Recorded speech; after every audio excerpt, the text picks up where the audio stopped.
Баршаңызға сәлем достар. Бүгін термомикспен дайындалатын жұмсақ пиццаның рецептісімен бөлісемін. Ол үшін видеоны толығымен көріңіздер.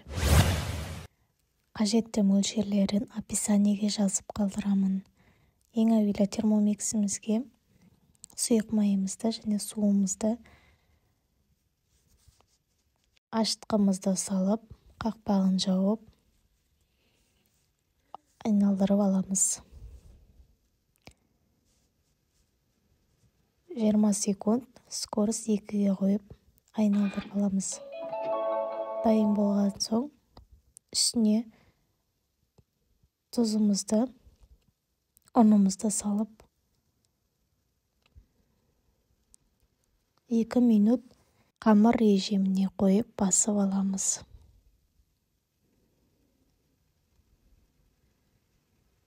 Қамырымыз дайын болған соң 1 сағатқа көтеруге қоямыз. Қамырымыз жұмсақ болып шығады.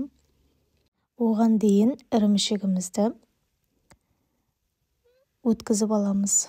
Уақтап термомикстің көмегімен.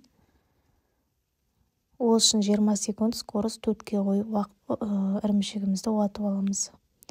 Мен салмасына шұжық және ірімшік дайындадым. Қалауыңызша салуыңызға болады, және қамырымызды жайып көтерілген соң үстіне кетчугіміз бен майонезімізді жағып, түгелдей жағып шығамыз жан-жағына.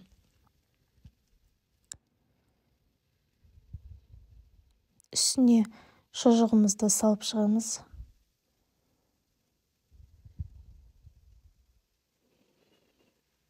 Одан кейін ірімшігімізді саламыз.